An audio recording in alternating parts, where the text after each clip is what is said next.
549장으로 찬송하겠습니다. 549장 찬송입니다.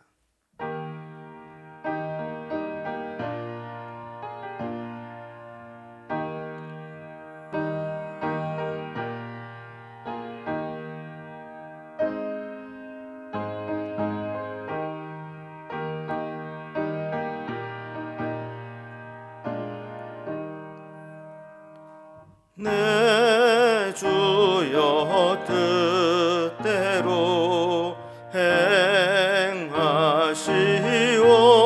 행하시옵소서.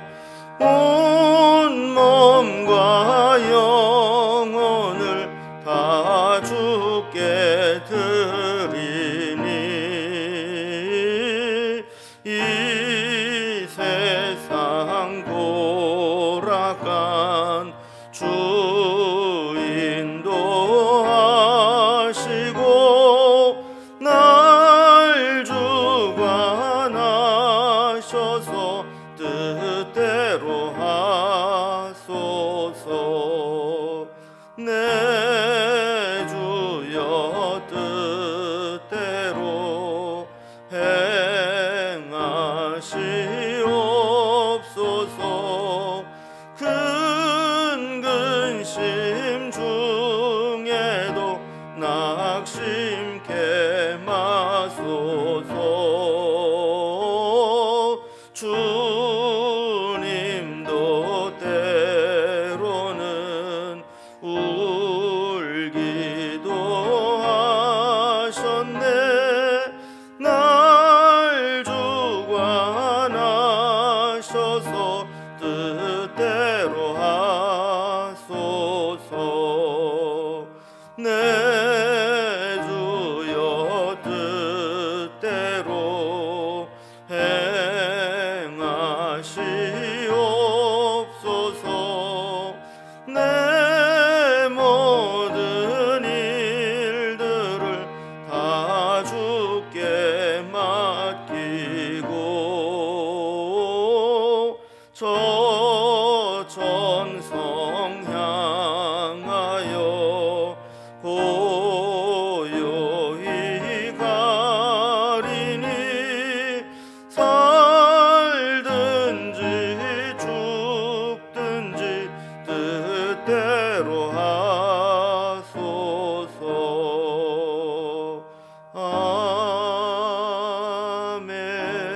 아멘. 아멘. 오늘 함께 나눌 하나님 말씀은 구약성경 다니엘서 8장 15절에서 27절까지 말씀입니다. 다니엘서 8장 15절에서 27절까지 구약성경 1247면에 있습니다. 말씀을 제가 봉독하겠습니다. 나 다니엘이 이 환상을 보고 그 뜻을 알고자 할 때에 사람 모양 같은 것이 내 앞에 섰고 내가 들은즉 을레강 두 언덕 사이에서 사람의 목소리가 있어 외쳐 이르되 가브리엘아 이 환상을 이 사람에게 깨닫게 하라 하더니 그가 내가 선 곳으로 나왔는데 그가 나올 때에 내가 두려워서 얼굴을 땅에 대고 엎드리매 그가 내게 이르되 인자야 깨달아 알라 이 환상은 정한 때 끝에 관한 것이니라. 그가 내게 말할 때에 내가 얼굴을 땅에 대고 엎드려 깊이 잠들매 그가 나를 어루만져서 일으켜 세우며 이르되 진노하시는 때가 마친 후에 될 일을 내가 내게 알게 하리니 이 환상은 정한 때 끝에 관한 것임이라. 내가 본 바 두 뿔 가진 숫 양은 곧 메대와 바사 왕들이요 털이 많은 숫 염소는 곧 헬라 왕이요 그의 두 눈 사이에 있는 큰 뿔은 그 첫째 왕이요 이 뿔이 꺾이고 그 대신에 네 뿔이 났은즉 그 나라 가운데서 네 나라가 일어나되 그의 권세만 못하리라. 이 네 나라 마지막 때에 반역자들이 가득할 즈음에 한 왕이 일어나리니 그 얼굴은 뻔뻔하며 속임수에 능하며 그 권세가 강할 것이나 자기의 힘으로 말미암은 것이 아니며 그가 장차 놀랍게 파괴 행위를 하고 자의로 행하여 형통하며 강한 자들과 거룩한 백성을 멸하리라. 그가 꾀를 베풀어 제 손으로 속임수를 행하고 마음에 스스로 큰 채하며 또 평화로운 때에 많은 무리를 멸하며 또 스스로 서서 만왕의 왕을 대적할 것이나 그가 사람의 손으로 말미암지 아니하고 깨지리라. 이미 말한 바 주야에 대한 환상은 확실하니 너는 그 환상을 간직하라. 이는 여러 날 후의 일임이라 하더라. 이에 나 다니엘이 지쳐서 여러 날 앓다가 일어나서 왕의 일을 보았느니라. 내가 그 환상으로 말미암아 놀라고 그 뜻을 깨닫는 사람도 없었느니라. 아멘. 우리가 살펴보는 다니엘서 8장은 다니엘이 본 두 번째 환상의 내용이라고 그랬죠. 내용으로 보면 숫양과 숫염소에 대한 환상을 보게 됩니다. 처음에 이제 두 뿔을 가진 숫양이 나타나서 저 강하게 세계로 뻗어나갔는데 갑자기 숫염소가 나타나서 그 숫양을 막 들이받고 뿔을 뽑고 짓밟게 되는 내용을 살펴보았습니다. 오늘 본문에서는 이 환상에 대한 해석과 특히 이 숫염소에서 자라난 뿔에 대해서 자세히 해설을 하고 있습니다.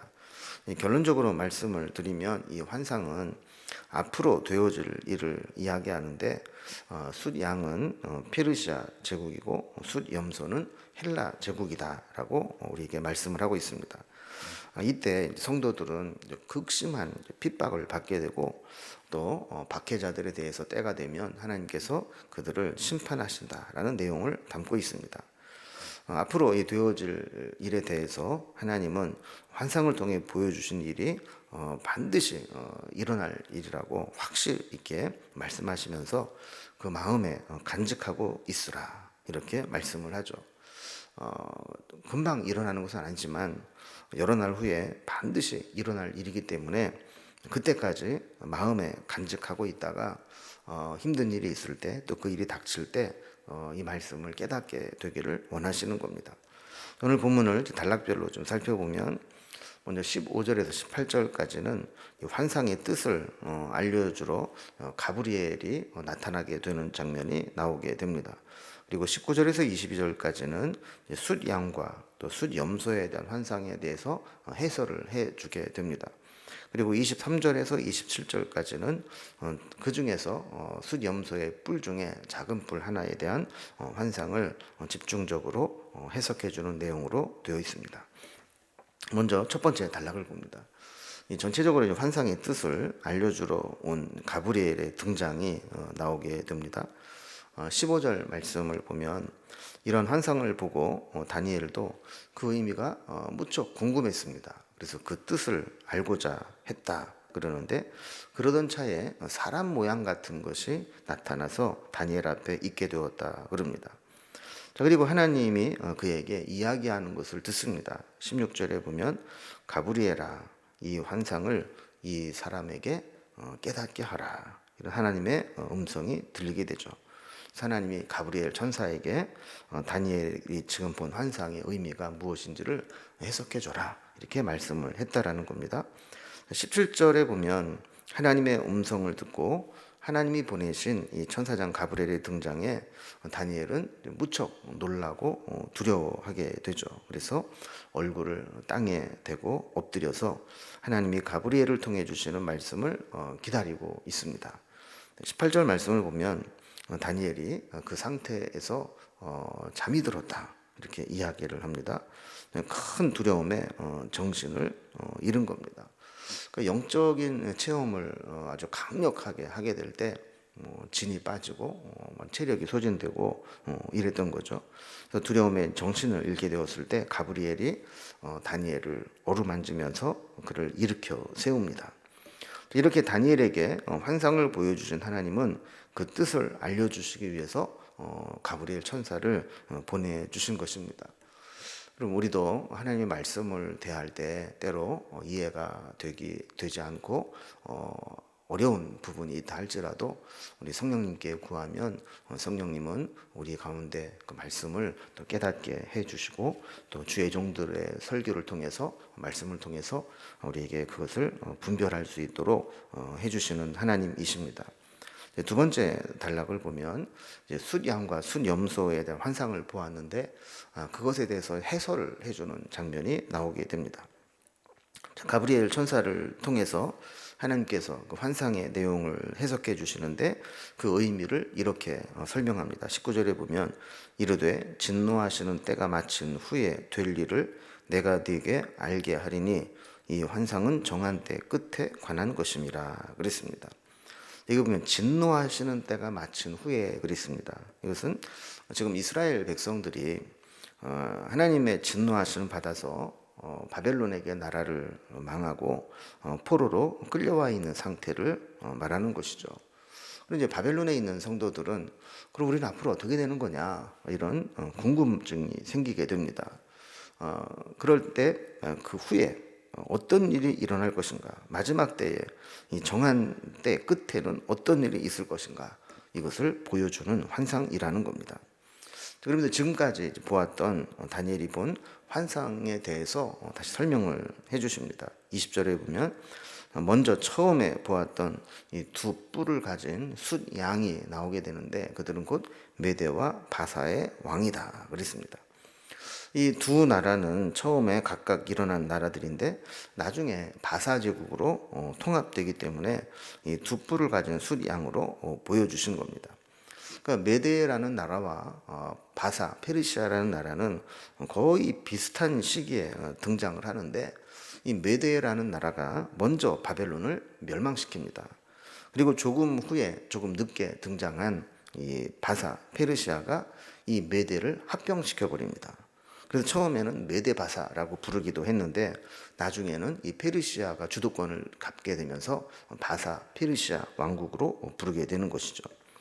21절에 보면 이 숫 양의 뿔을 꺾은 털이 많은 숫 염소가 등장을 했는데 이 숫 염소는 헬라의 왕이다 그랬습니다. 그리고 그게 두 눈 사이에 큰 뿔이 있는데 그는 이제 그 첫째 왕이라, 그러니까 우리가 세계사적으로 보면 알렉산더 대왕을 이제 의미하는 것이죠. 알렉산더 헬라 제국이 페르시아와의 전쟁에서 승리하게 되면서 이제 패권을 주게 됩니다. 그런데 이 큰 뿔이 꺾이고 나서 그 네 뿔이 나타났다 그럽니다. 이것은 알렉산더가 죽은 후에 알렉산더가 일찍 젊어서 죽지 않습니까? 후계자도 없고 그때 이제 4명의 그 장군들에 의해서 이 나라가 분할 통치를 하게 됩니다. 그래서 22절에 보면 이렇게 나눠진 네 나라는 처음 왕 알렉산더만 그 권세만 못하였다 그럽니다. 처음에 알렉산더는 전체 제국을 이제 통합해서 헬라 제국을 이루었지만 그가 죽고 난 다음에 넷으로 나라가 쪼개지다 보니까 알렉산더만한 권세를 이어가지는 못했다라는 겁니다. 그런데 이제 이거 뭐 세계사적인 이야기고 진짜 이제 이스라엘 백성들이 궁금한 거는 그러면 그런 세계 열강들의 움직임 속에서 우리는 어떻게 되느냐 하는 게 중요한 거 아니겠습니까? 이 부분을 설명하기 위해서 이제 세 번째 단락이 말씀이 이어집니다. 이 작은 뿔 환상에 대한 해석이 나오게 되는데 이렇게 처음에 이제 알렉산더가 죽고 거기에 네 뿔이 이렇게 나타났다 그러는데 그 네 뿔로 나눠진 나라 중에서 하나님의 백성들, 이스라엘 백성들에게 어떤 일이 일어나느냐 하는 건데 특별히 아주 그 참혹한 해를 끼치는 자가 등장을 하게 됩니다. 23절 중간부터 24절을 보면 한 왕이 일어나리니 그 얼굴은 뻔뻔하며 속임수에 능하며 그 권세가 강할 것이나 자기의 힘으로 말미암은 것이 아니며 그가 장차 놀랍게 파괴 행위를 하고 자의로 행하여 형통하며 강한 자들과 거룩한 백성을 멸하리라 그랬습니다. 그러니까 알렉산더가 죽고 난 후에 4명의 장군에 의해서 나라가 분할됐다고 하지 않았습니까? 그 중에 한 왕이 일어나는데 알렉산더 사후에 셀루커스 왕조의 안티오코스 에피파네스라고 하는 자가 등장할 것을 예언한 겁니다. 이 당시에는 이름을 거명하진 않았지만 그런 자가 나타날 것이다 예언을 했는데 나중에 현실적으로 보니까 그게 안티오코스 에피파네스였습니다. 제가 이제 중간사에 대한 설명을 여러 번 드리면서 다른 사람은 몰라도 안티오코스 에피파네스 정도는 우리가 좀 기억을 하면은 성경을 이해하는 데 도움이 된다 그랬죠. 이 안티오코스 에피파네스는 자기 힘으로 그 왕좌에 오른 것이 아니고 하나님이 허락하셔서 하나님의 쓰임을 받도록 왕위에 오르게 된 것이다라고 이야기를 하죠. 그런데 그의 얼굴은 뻔뻔하고 속임수에 능하고 엄청난 파괴와 약탈을 일삼게 되는데, 심지어는 이 강한 자들과 거룩한 백성들, 즉 하나님의 백성들까지도 다 멸망시키려고 했다라는 겁니다. 그래서 역사적으로 보면 이 안티오코스 에피파네스는 예루살렘에서 수많은 사람들을 학살하고 성전 제사를 중단시키고 안식일에 모여서 예배를 드리지 못하게 하고 번제단에서 아주 율법에 부정한 짐승으로 여기는 돼지를 제물로 갖다 바치고 성전에 우상이었던 제우스 신상을 세워놓고 하나님 대신에 이 제우스 신을 섬겨라 이렇게 강요했던 자가 안티오코스 에피파네스입니다. 그러나 그가 일시적으로는 무력으로 칼과 창으로 유대를 정복하고 핍박을 했다 할지라도 그것 역시 영원하지 못하다는 겁니다.